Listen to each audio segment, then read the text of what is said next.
ஒரு குழந்தையை வச்சு பராமரிக்கிறதே வந்து பெரிய விஷயம். ஆனா நான் வந்து இன்னைக்கு 50 மாடு வச்சிருக்கிறேன்னா என்கிட்ட 50 குழந்தைகளை வச்சிருக்கிற மாதிரி தான் கணக்கு.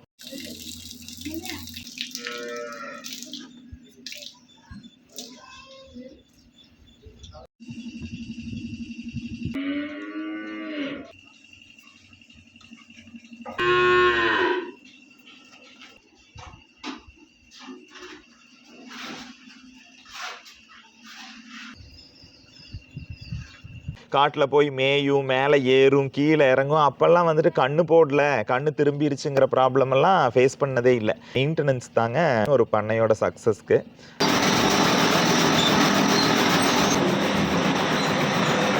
செலக்டிவான ப்ரீட் கண்ணுகளை நான் மாடு பண்ணிட்டு தான் இருக்கிறேன். எப்பவுமே கிளீன்லினஸ் ரொம்ப முக்கியம். புண்ணாக்க போடுறேன், தவிட போடுறேன், தீவனத்தை போடுறேன், அது கறக்கணும் அப்படின்னா வந்துட்டு கறக்காது.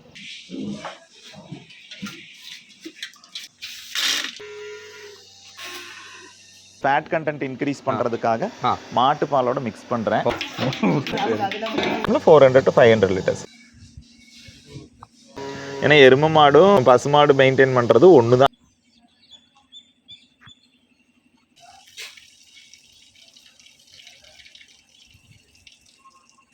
சொசைட்டிலையுமே போதுமான ரேட் கிடைக்கிறது இல்லை. கலப்பு தீவனத்தோட ரேட் எல்லாம் வந்து பார்த்தீங்கன்னா ரொம்ப அதிகமாகி போச்சு.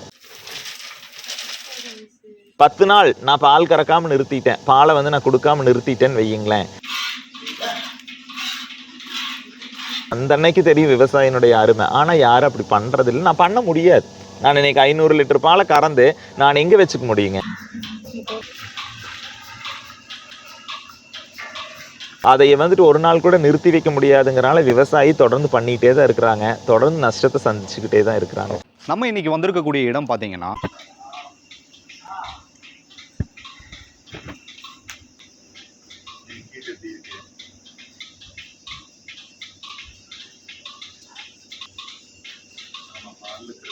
மாட்டுப்பண்ணை தான். மாட்டுப்பண்ணைனாலும் படித்த கல்லூரி பேராசிரியரும் ஆசிரியையும் ஆரம்பித்த மாட்டுப்பண்ணை தாங்க. இவங்க 2 பேருமே கணவன் மனைவி. இவங்க வந்து பாரம்பரியமாக விவசாய குடும்பத்திலிருந்து வந்திருக்காங்க. நம்ம ஆல்ரெடி நம்ம மாட்டுப்பண்ணை சார்ந்த பல வீடியோக்கள் நம்ம சேனல் வழியாக நீங்கள் பார்த்துட்டு இருக்கீங்க. இந்த மாட்டுப்பண்ணை வந்து எப்போ ஆரம்பித்தாங்க, எப்படி இந்த தொழில் வந்து ரன் ஆகிட்டு இருக்கு, இந்த மாட்டுப்பண்ணையில் வந்து என்னென்ன மாதிரியான விஷயங்கள் இருக்குது அப்படிங்கிறத அவங்ககிட்ட நம்ம கேட்டு தெரிஞ்சுக்கலாம். சார் வணக்கம். சார் வணக்கம். மேடம் வணக்கம். நல்லா இருக்கீங்களா? சார் உங்களை பற்றிய ஒரு அறிமுகம். என் பேர் கோபாலகிருஷ்ணன். நான் வந்து கோயம்புத்தூரில் இருக்கக்கூடிய ஹிந்துஸ்தான் கலை அறிவியல் கல்லூரியில் பேராசிரியராக இருக்கேன். ஒய்ஃப் வந்து பார்த்திங்கன்னா SSVM ஸ்கூல் மேட்டுப்பாளையமில் வந்துட்டு பார்த்திங்கன்னா டீச்சராக இருக்காங்க. நம்ம பண்ணை அமைஞ்சிருக்கிற இடம் பார்த்திங்கன்னா மேட்டுப்பாளையம் பக்கம் சிறுமுகை பக்கத்தில் இருக்கக்கூடிய பட்டக்காரனூர் அப்படிங்கிற ஒரு கிராமத்தில் இருக்குது. நம்ம மாட்டுப்பண்ணை வந்து நீங்கள் எப்போ ஆரம்பிக்கணும்னு எண்ணம் வந்து உங்களுக்கு உருவாச்சு சார்? ஆரம்பிக்கணுங்கிற எண்ணம் அப்படிங்கிறதெல்லாம் இல்லைங்க. என்ன அப்படின்னா நம்ம பிறந்ததுலேருந்தே மாடுகள் இருக்குது. எங்கள் வீட்டில் வந்து பார்த்தீங்கன்னா எங்கள் அப்பாலிருந்தே வந்துட்டு பார்த்தீங்கன்னா மாடுகள் தான். அப்பா தாத்தாலிருந்தே மாடுகள் தான். ஒரு விவசாயம் அப்படின்னு இருந்ததுன்னா தோட்டத்தில் மாடு இல்லாமல் இருக்காது. மினிமம் நான் பிறந்ததுலேருந்தே ஒரு 10 மாடு இருந்துட்டு தான் இருக்கும். அதை வந்து எப்படி பராமரிச்சுட்டு இருந்தாங்க அப்படின்னு பார்த்தீங்கன்னா பழைய முறைகளில் வந்துட்டு பராமரிச்சுட்டு இருந்தாங்க. இப்போ நான் வந்து கமர்ஷியலாக அதை மாற்றணும் அப்படின்னு சொல்லி அந்த கமர்ஷியலாக ஃபார்மிங் ஸ்டைலில் வந்து கொண்டு வந்தது அப்படின்னு பார்த்தீங்கன்னா ஒரு 10 வருஷமாக பண்ணிகிட்டு இருக்கேன். ஆரம்பிக்கும் போது என்ன ஆடுகள் நீங்கள் வந்து ஆரம்பிச்சிங்க சார் 10 வருஷத்துக்கு முன்னாடி? நம்ம 10 வருஷத்துக்கு முன்னாடி ஆரம்பிக்கும் போதே வந்து பார்த்திங்கன்னா HF ஜெர்சி ப்ரீடு தான் வந்துட்டு நம்மக்கிட்ட இருக்குங்க. அப்பாவே அதில் நல்லா எக்ஸ்பீரியன்ஸ் இருக்கக்கூடிய ஆள். அதனால் வந்து பார்த்திங்கன்னா ஹை ஈல்டர்ஸ் தான் நம்மக்கிட்ட இருக்கும். ஸோ அதனால் HF ஜெர்சி இப்போ பண்ணையில் இருக்கிறது அப்படின்னு பார்த்திங்கன்னா 4 ப்ரீடு இருக்குது. HF ஜெர்சி, ரெட் சிந்தி, கிர்ரு, அதுக்கப்புறம் வந்து பார்த்திங்கன்னா வீட்டு தேவைக்கு குழந்தைங்களுக்காக வந்து பார்த்திங்கன்னா காங்கயம் ப்ரீடு வச்சுருக்கேன். ஓகே. இப்போ நிறைய பேருக்கு இருக்கக்கூடிய டவுட் என்னென்னா, நாங்களும் மாட்டுப்பண்ணையை ஆரம்பிக்கிறோம், ஆனால் அந்த மாட்டுப்பண்ணையை வந்து எங்களால் சரிவர நடத்த முடியலை அப்படிங்கிறது நிறைய பேர் கேட்கக்கூடிய ஒரு கேள்வியாக இருக்குதுங்க சார். என்னுடைய சேனல்லையே கமெண்ட்ஸில் வந்து இந்த கேள்வி வந்து கேட்டுகிட்டே இருக்காங்க. அப்படி மாட்டுப்பண்ணை புதுசாக ஆரம்பிக்கணும்னா உங்களுடைய வழிகாட்டுதலை கொஞ்சம் சொல்லுங்கள் சார். மாட்டுப்பண்ணை ஆரம்பிக்கிறதுக்குன்னு எங்கிட்டவே நிறைய பேர் வழிகாட்டுதலுக்காக வர்றாங்க, கேட்குறாங்க, எல்லாமே பண்ணுறாங்க. அவங்களோட டார்கெட் என்ன இருக்குது அப்படின்னா, இத்தனை ரூபாய் நான் வந்து முதலீடு போடுறேன், எனக்கு வந்து அது ரிட்டர்ன்ஸ் எவ்வளோ கிடைக்கும் அப்படிங்கிறத மட்டும்தான் வந்துட்டு யோசிக்கிறாங்களே தவிர அதில் மெயின்டெனன்ஸ் அப்படிங்கிற ஒரு விஷயம் இருக்குங்க. அந்த மெயின்டெனன்ஸ் எந்த அளவுக்கு பண்ணுறோமோ, இப்போ எப்படி வீட்டில் இன்றைக்கி ஒரு குழந்தையை வச்சு பராமரிக்கிறதே வந்து பெரிய விஷயம். ஆனால் நான் வந்து இன்றைக்கி 50 மாடு வச்சுருக்கிறேன்னா என்கிட்ட 50 குழந்தைகளை வச்சுருக்கிற மாதிரி தான் கணக்கு. அதுக்கு தேவையான ஃபீடு கரெக்ட் டைமுக்கு கொடுக்கணும். அதுக்கு தேவையான வசதிகள் எல்லாமே நம்ம கரெக்டாக செஞ்சு கொடுக்கணும். அதோட உடம்புக்கு தேவையான நம்ம ஃபார்மிங் ஸ்டைலில் பண்ணும்போதுங்க பொதுவாகவே மாடுகளுக்கு வந்து இம்யூனிட்டி பவர் வந்து கம்மி. அந்த இம்யூனிட்டி பவர் கம்மி அப்படிங்கிற போது எல்லாத்துலேயுமே பிரச்சனைகள் வரும். அது சாப்பிட்ற சாப்பாடு ஜீரணமாகாமல் போகிறதுலேருந்து, காய்ச்சல் வர்றதுலேருந்து, ஒரு நோய் வந்தது அப்படின்னா காட்டில் விட்டு மேய்ச்சி கொண்டு வர்ற மாட்டுக்கு பார்த்தீங்கன்னா ஆட்டோமேட்டிக்காகவே வந்துட்டு ஒரு சின்ன ட்ரீட்மெண்ட் கொடுத்தோம்னாவே, கை வைத்தியம் பண்ணாவே சரியாயிடும். இப்போ என்னோட அனுபவத்திலேயே வந்துட்டு நிறையா நாங்கள் வெளியே விட்டு மேய்ச்சிட்டு இருக்கிற போது அப்போ பிரச்சனைகள் பெருசாக வந்ததே கிடையாது. அது நல்லா காட்டில் போய் மேயும், மேலே ஏறும், கீழே இறங்கும். அப்போல்லாம் வந்துட்டு கண்ணு போடல, கண்ணு திரும்பிருச்சுங்கிற ப்ராப்ளம் எல்லாம் ஃபேஸ் பண்ணதே இல்லை. பட் இன்றைக்கி வந்து ஒரே இடத்துல தான் மாடு இருக்குது, எங்கேயுமே போகிறதில்ல. ஆனால் வந்து பார்த்திங்கன்னா நிறைய ப்ராப்ளமை வந்து நம்ம ஃபேஸ் பண்ணுறோம். அப்போ அதுக்கு வந்துட்டு நம்ம என்ன தீர்வு வந்துட்டு இருக்கணும், மாட்டை வந்து எப்படி மெயின்டைன் பண்ணணும் அப்படிங்கிற அந்த மெயின்டெனன்ஸ் தாங்க ஒரு பண்ணையோட சக்ஸஸ்க்கு. மாட்டு பண்ணை பொறுத்த அளவுக்கு வந்து பார்த்திங்கன்னா நான் இன்றைக்கி போடுற முதலீடு வந்து நாளைக்கே எடுத்துடலாம் அப்படின்னுலாம் சொல்ல முடியாது. அதில் வந்து பார்த்திங்கன்னா ஒரு மாடு வாங்கினோம் அப்படின்னா அந்த வாங்கிட்டு வர்ற மாடு அந்த இதுக்கு அதோட முழு உற்பத்தி திறனை வந்து நமக்கு கொடுக்காது. இடம் மாறும்போதோ அந்த மாதிரி பிரச்சனைகள் இருக்கும்போது வந்து பார்த்திங்கன்னா அது முழு ஈல்டு நமக்கு கொடுக்காது. அது ஒரு ஈத்து நம்மக்கிட்ட இருந்து அடுத்த ஈத்துக்கு வரும்போது தான் வந்து பார்த்திங்கன்னா நம்மளோட இடம், உணவு பழக்க வழக்கம் எல்லாமே பழகுனதுக்கு அப்புறமா தான் அதிலிருந்து ஃபுல் ஈல்டை வந்து நம்ம எதிர்பார்க்க முடியும். அதனால் மினிமம் வந்து பார்த்திங்கன்னா நம்ம வாங்குகிற மாடுகளை விட கண்ணுகளை வந்துட்டு பெருசு பண்ணிட்டோம் அப்படின்னா நம்மளோட கிளைமேட்டிக் கண்டிஷன்ஸு, அதே மாதிரி வந்து நம்மளோட உணவு பழக்க வழக்கம் எல்லாத்துக்குமே அது ப்ராக்டிஸ் ஆகி பை பர்த்தே வர்றதுனால அதுக்கு வந்து பிரச்சனைகள் இல்லாமல் கொண்டு போகலாம் அப்படிங்கிறது என்னோட கருத்து. அதனால நிறைய பேர் வந்து மாட்டு பண்ணை அப்படின்னா கண்ணுகளே ஆகாதுன்னு சொல்லுவாங்க. சின்னதுலேயே 10 நாள் 15 நாள் நம்ம அப்படியெல்லாம் பண்ணுறது இல்லைங்க. கஷ்டம்தான், மெயின்டைன் பண்ணுறது கஷ்டம்தான். பட் அந்த கஷ்டத்தை நம்ம பார்க்குறது இல்லை. காலக்கண்ணுனா மட்டும் மேல் காஃப் வந்து சேல் பண்ணிடுவேன். ஃபீமேல் காஃப் வந்துட்டு நான் ஒரு மனசுக்கு திருப்தியாக இருக்குது. செலக்டிவான இப்போ நம்ம கண்ணுக்குட்டிகளெல்லாம் பார்த்தீங்கன்னா ரொம்ப ரொம்ப செலக்டிவான ப்ரீடாக தான் வச்சுருப்பேன் நான். அந்த செலக்டிவான ப்ரீட் கண்ணுகளை நான் ஆடு பண்ணிட்டு தான் இருக்கிறேன். அந்த மாதிரி பண்ணினோம்னா நோய்கள்லேருந்து கொஞ்சம் தடுக்கலாங்க. ரெண்டாவது வந்து பார்த்திங்கன்னா எப்பவுமே க்ளீன்லினஸ் ரொம்ப முக்கியம். நீட்டாக இருக்கணும் பண்ணேன். டெய்லியுமே மாட்டை வந்து வாஷ் பண்ணணும். ஹை ஈல்டர்ஸ் வச்சுருக்குறோம் அப்படின்னா அந்த ஹை ஈல்டர்ஸுக்கு தேவையான மினரல் மிக்சரு ரெகுலராக கொடுத்துட்டு வரணுங்க. அதுக்கு தேவையான சப்ளிமெண்ட்ஸ், ஓரல் சப்ளிமெண்ட், டானிக்ஸ் எல்லாமே கொடுத்தோம் அப்படின்னா மட்டும்தான். நான் புண்ணாக்க போடுறேன், தவிட போடுறேன், தீவனத்தை போடுறேன், அது கறக்கணும் அப்படின்னா வந்துட்டு கறக்காது. சப்ளிமெண்ட்ஸ் கண்டிப்பாக தேவைப்படும். ஒரு பீரியாடிக் கேப்பில் வந்து டிவார்மிங் பண்ணணும், வேக்சினேஷன்ஸ் கண்டிப்பாக போடணும். அதெல்லாம் பார்த்து ப்ராப்பராக மெயின்டைன் பண்ணால் மட்டும்தான் நம்ம வந்து ப்ராஃபிட்டபுளாக அந்த பண்ணையை வந்து ரன் பண்ண முடியும். மேடம், உங்ககிட்ட ஒரு கேள்விங்க. இப்போ சார் வந்து கிட்டத்தட்ட பிறந்ததுலேருந்தே மாட்டுப்பண்ணையை வந்து நேசித்து அதை பண்ணிகிட்டு இருக்காரு. நீங்கள் அவருக்கு வந்து எந்த அளவுக்கு உறுதுணையாக இருக்கீங்க? பேசிக்காக எங்களுக்கு powerloom family sir. Okay madam. எனக்கு வந்து மாட்டை பற்றி எதுவுமே தெரியாது. நான் இங்கே வந்து தான் எல்லாமே கற்றுக்கிட்டேன். அவருக்கு வந்து பிடிச்ச விஷயம் அதுங்கனாட்டிக்கு வந்து நானும் அது வந்து ஸ்டார்டிங் கொஞ்சம் சிரமமாக இருந்துச்சு. தெரியல, எனக்கு வந்து என்ன பண்ணணுன்னே தெரியாது. அப்புறம் ஒவ்வொன்றா கைட் பண்ணார், இப்படி தான் பண்ணணும்னு சொன்னார். இப்போ எனக்கு வந்து ஃபுல் ஃப்ளெஜ்டாக தெரியாது. அதில் வந்து ஒரு 75% நானும் அதில் வந்து பார்த்து நல்லா பண்ணேன். சாருக்கு ஒத்துழைப்பு கொடுத்துட்டு இருக்கீங்க.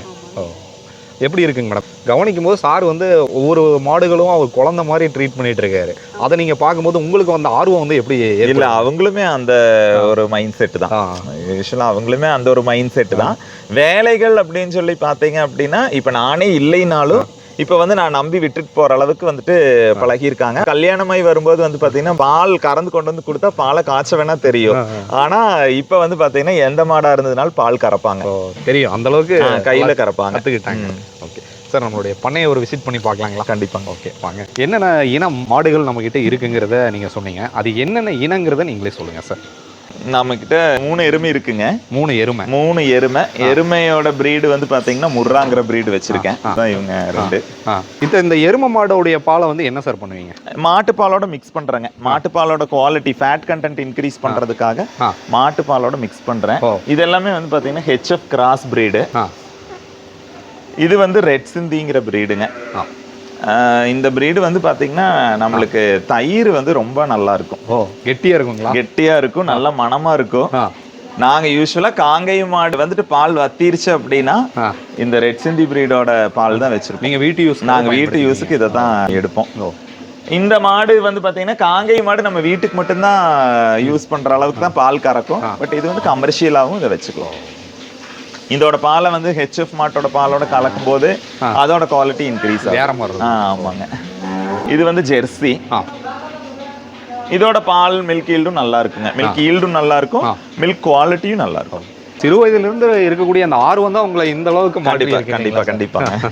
இது வந்து HF cross, HF cross breed. இது எல்லாமே ஹெச்எஃப் கிராஸ் தாங்க. நம்ம கிட்ட மேக்ஸிமம் ஹெச்எஃப் கிராஸ் தான் நிறைய இருக்கும். ஓகே. எங்க சார் நீங்க பாலை ஊத்திட்டு இருக்கீங்க? பால் வந்து நம்மளதே கலெக்ஷன் சென்டர் இருக்குதுங்க. அரோமா கம்பெனிக்கு கொடுத்துட்டு இருக்கோம். நம்ம பால் போக மற்ற ஃபார்மர்ஸ் கிட்ட இருந்தும் மில்க் கலெக்ட் பண்ணி நாங்கள் அரோமா கம்பெனிக்கு அனுப்பிச்சுட்டு இருக்கோம். ஓகே. நம்மளதே சொசைட்டி இருக்கு இல்லைங்க? இருக்கு. ஓகே. எங்கே லொக்கேட் பண்ணியிருக்கீங்க சார்? புகழூருங்க. புகழூரில் எவ்வளோ லிட்டர் பால் வந்து ஒரு நாளைக்கு வந்து சொசைட்டியில் வருதுங்க சார் நம்மளுக்கு? நம்ம பால் ஒரு 400 லிட்டர்ஸ்னா கூட கலெக்ட் பண்ணுறது வந்து பார்த்தீங்கன்னா ஒரு 4-5 கேன் கலெக்ட் பண்ணுவோம்.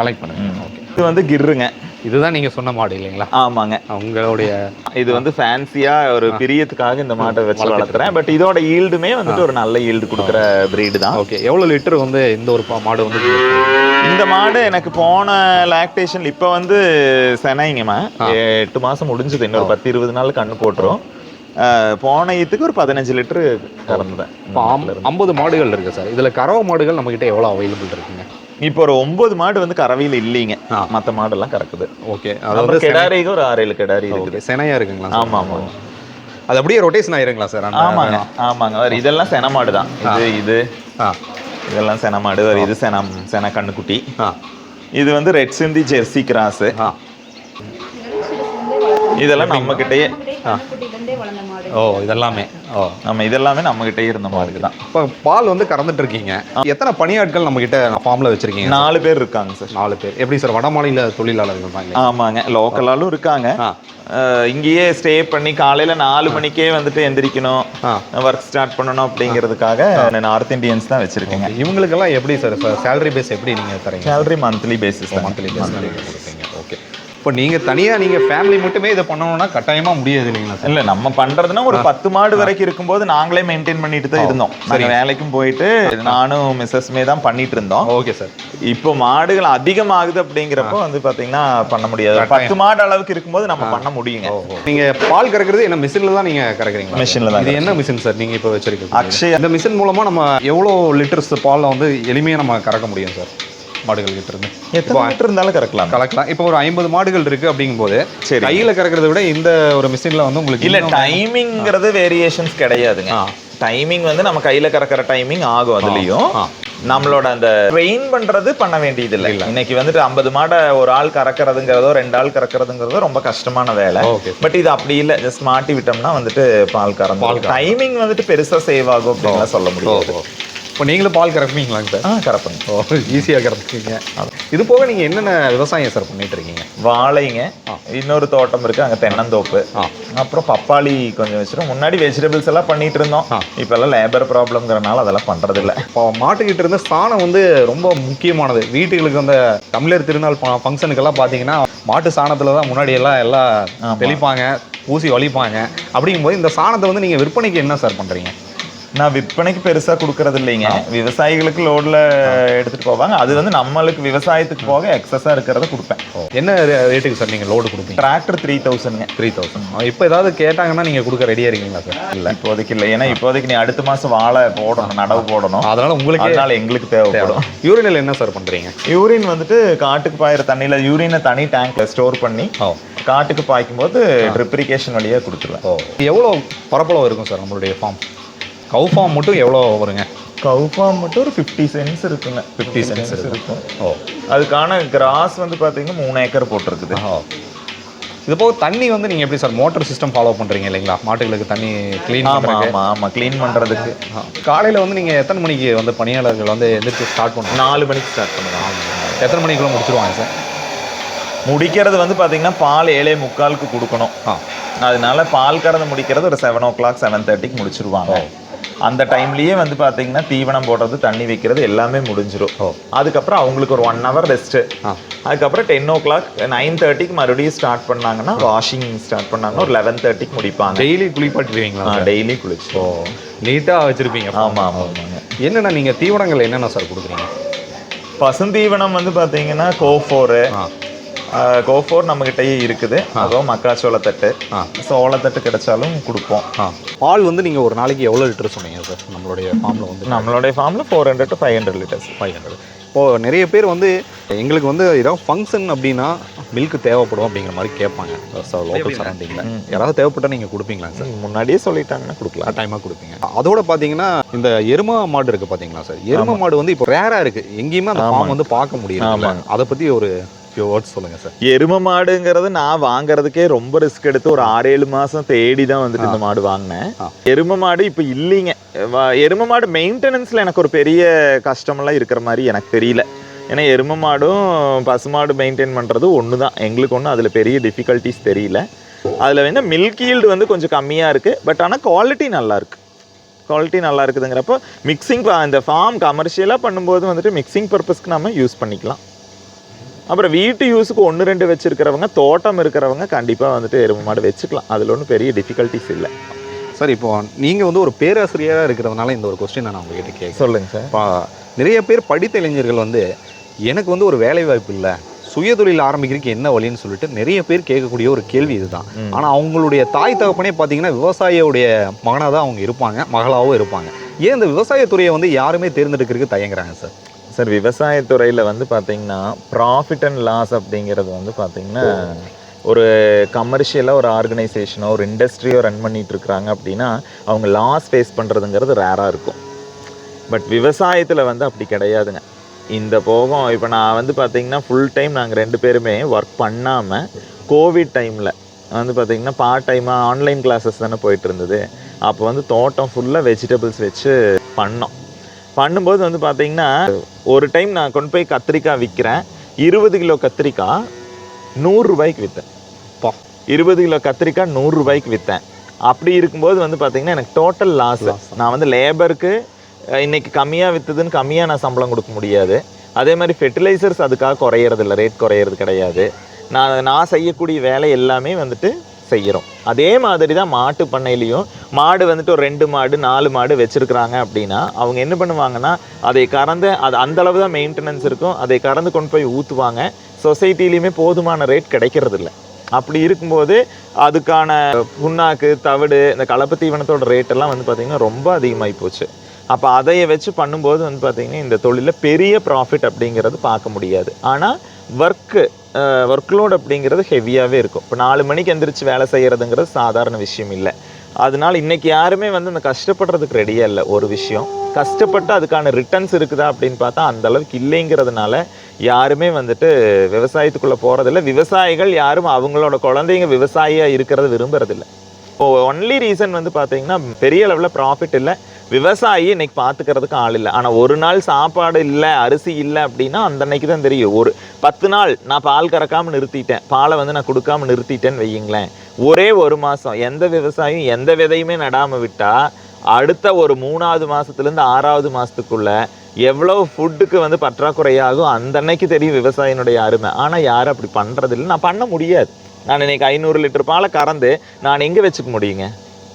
அதனால விவசாய பொருள்கள் எல்லாமே அழியக்கூடிய பொருள், சீக்கிரமாக கெட்டு போகக்கூடிய பொருள் அப்படிங்கிறதுனால அதை வந்துட்டு ஒரு நாள் கூட நிறுத்தி வைக்க முடியாதுங்கிறனால விவசாயி தொடர்ந்து பண்ணிகிட்டே தான் இருக்கிறாங்க, தொடர்ந்து நஷ்டத்தை சந்திச்சுக்கிட்டே தான் இருக்கிறாங்க. சரி, இனி ஒரு கேள்வி சார், அதே கொஸ்டின் தான். இப்போது இளைஞர்கள் வந்து இந்த மாட்டு பண்ணை வந்து நீங்கள் பொங்கல் படம் பார்த்துருப்பீங்கன்னு நினைக்கிறேன். விக்னேஷ் நடித்த ஒரு படம், சேகர்னு நினைக்கிறேன் அவர் இயக்குனர் பேர். அவர் எடுத்த அந்த படத்தில் வந்து அந்த இளைஞர்கள் வந்து படித்த இளைஞர்கள் எங்கேயாவது வேலை கிடைக்காதான்னு இருக்கும்போது கடைசியில் வந்து ஒரு மாட்டு பண்ணை ஆரம்பிக்கலாம் அப்படின்னு சொல்லிட்டு அவங்க ஆரம்பித்து அந்த ஒரு பண்ணை மூலமாக அவங்க சக்ஸஸ்ஃபுல்லாக வர்ற மாதிரி அந்த படம் வந்து வந்திருக்கும். இளைஞர்கள் வந்து மாட்டு பண்ணை ஆரம்பிக்கணும்னா கவர்மெண்ட் வந்து என்னென்ன மாதிரியான ஸ்கீம்ஸ் வந்து கொடுக்குது, அதுக்கு வந்து உங்களுக்கு தெரிந்த தகவலை கொஞ்சம் சார். கவர்மெண்ட் ஸ்கீம்ஸ் வந்து பார்த்திங்கன்னா எம்எஸ்எம்இலேருந்து வந்து பார்த்திங்கன்னா சப்சிடியில் லோன் கொடுக்குறாங்க. மற்றபடியான பெரிய சப்போர்ட்டெல்லாம் வந்து டைரி ஃபார்முக்கு கிடையாது, எனக்கு தெரிஞ்சு இல்லை. நான் டெய்ரி ஆரம்பித்து மாடெல்லாம் வந்துட்டு க்ரோ ஆகி இப்போ நான் ஒரு 50 மாடு வச்சுருக்கேன்னா இன்றைக்கி வருவாங்க பேங்க்ஸ். ஆனால் நான் வந்துட்டு இன்றைக்கி 1 மாடு வச்சுருக்கேன், எனக்கு வந்து பார்த்திங்கன்னா லோன் கொடுங்க, நான் வந்துட்டு அதை 10 மாடாக பண்ண போகிறேன்னு போய் கேட்டால் no banks is ready to offer லோன்ஸுங்க. அந்த அன்னைக்கு கண்டிப்பாக வந்துட்டு என்னோடய டாக்குமெண்ட்டை கொண்டு போய் ப்ளெட்ஜ் பண்ணணும், அந்த மாதிரி தான் இருக்கே தவிர பூமி இல்லாது இருக்கிறவங்களால வந்துட்டு லோன் வாங்க முடியும் அப்படிங்கிற மாதிரியெல்லாம் கிடையாது. அதனால வந்து கவர்மெண்ட்லேருந்து பெரிய சப்போர்ட்ஸ் இருக்குது, விவசாயத்துக்கே சப்போர்ட் இல்லைங்க. அதே மாதிரி விவசாயம் சார்ந்த தொழில்களுக்கு சப்போர்ட் கிடையாது தான். அவன் என் டாக்குமெண்ட்டை கொண்டு போய் அடமானம் பண்ணி வச்சேன் அப்படின்னா நாளைக்கு நான் அந்த கடன் கட்டலை அப்படின்னா அந்த இடத்த விற்று எடுத்துக்கலாங்கிற ஷூரிட்டியில் மட்டும்தான் வந்துட்டு கொடுக்குறக்கு ரெடியாக இருக்கிறாங்களே தவிர வந்து வளர்ச்சிக்காகவோ இளைஞர்களுடைய வளர்ச்சிக்காகவோ வந்துட்டு கவர்மெண்ட் எந்த சப்போர்ட்டும் பண்ணுறது இல்லைங்கிறது எனக்கு என்னோட பெரிய குற்றச்சாட்டு. சார் நிறைய உங்களுடைய பொன்னான நேரத்தில் நிறைய தகவல்கள் பகிர்ந்துக்கிட்டீங்க. மேடம், கல்லூரி ஆசிரியர் அவரு. இப்போ நீங்கள் மாணவர்களுக்கு வந்து நீங்கள் நிறைய விதத்தில் நீங்கள் கற்பிச்சுட்டு இருப்பீங்க. அப்போது விவசாயம் சார்ந்த இந்த பசுமாடுகளை பற்றி நீங்கள் ஏதாவது சொல்லி அனுபவம் இருக்குங்களா? வந்து மாட்டுகளை பற்றி சொல்லுவாங்க சார். வந்து அவங்க வீட்டில் கிளாஸில் கேட்பேன், யாராவது வீட்டில் இருக்கான்னு எல்லாம் சொல்லுவாங்க. அப்போ அதை பற்றி சொல்லும்போது வந்து விவசாயத்தை பற்றி சொல்லுவேன். இப்போ நிறைய பேர் வந்து வீட்டில் இடம் இருக்கும்பாங்க. இடம் இல்லாதவங்களை வந்து கிச்சன் கார்டன் மாதிரி அளவாக சின்ன செடி வீட்டு யூஸ்க்கு அளவாக வைக்கிற மாதிரி அதெல்லாம் என்கரேஜ் பண்ணியிருக்கேன்னு சொல்லுவாங்க சார். அவங்க சொல்லுவாங்க வந்து மேம் செடி வச்சிருக்கேன், வளர்ந்துருக்கு, அதெல்லாம் சொல்லுவாங்க. ஒரு இன்ட்ரெஸ்ட் கொண்டு வந்திருக்கேன். வந்து நான் சொல்லும்போது இப்போ இவர் என்ன சொன்னாரோ அதே தான் நானும் சொல்லியிருக்கேன். வந்து விவசாயம் இல்லாமல்லாம் எதுவும் பண்ண முடியாது. வந்து என்னதான் பசிச்சாலும் வந்து நம்ம கடைசியில் வந்து போய் எதுவும் டேப்லெட்ஸ் எல்லாம் இப்போ நவீனமாக வந்திருக்கு, அது சாப்பிட்டீங்கன்னா இதாக இருக்கும். நான் சாப்பாடு சாப்பிட்டா தான் அந்த டேஸ்ட் எல்லாமே தெரியும். அது எல்லாமே சொல்லித்தான் கற்பிச்சிருக்கீங்க. சரிங்க மேடம், நிறைய தகவல்கள் இப்போ சாரும் பகிர்ந்துட்டாரு, நீங்களும் பகிர்ந்துக்கிட்டீங்க. மிக்க நன்றிங்க மேடம். நன்றி சார். கல்லூரி பேராசிரியர் மற்றும் பள்ளி ஆசிரியை அவங்க இருவரும் ஆரம்பித்த ஒரு மாட்டுப்பண்ணை தாங்க இது. இந்த ஒரு டெய்ரி ஃபார்முடைய தகவல் வந்து நிச்சயமாக சொல்கிறேன், நிறைய டவுட்ஸ் வந்து உங்களுக்கு இருந்திருக்கும் இந்த ஒரு வீடியோ பதிவில். அதில் வந்து ஓரளவு என்னுடைய கேள்விகளை நான் கேட்டேன். சாரும் சரி மேடமும் சரி நம்மக்கிட்ட தகவல்கள் பகிர்ந்துக்கிட்டாங்க. உங்களுக்கு இன்னும் வேறு ஏதாவது தகவல்கள் இருக்குது, எங்களுக்கு வந்து டவுட்ஸ் இருக்குன்னா நீங்கள் கமெண்ட் பாக்ஸில் கமெண்ட் பண்ணுங்கள். எதிர்வரும் நாட்களில் நான் மாட்டுப்பண்ணை அணுகினேன்னா கண்டிப்பாக உங்களுக்கான விடையை வந்து அதில் நான் கேட்டு தெரியப்படுத்துகிறேன். தொடர்ந்து நம்ம சேனலை பாருங்கள். பல அரிய தகவல்களை நம்ம சேனல் வழியாக பெற தவறாதீங்க. டில் தென் பாய் ஃப்ரம் உங்கள் சிவா. நன்றி, வணக்கம்.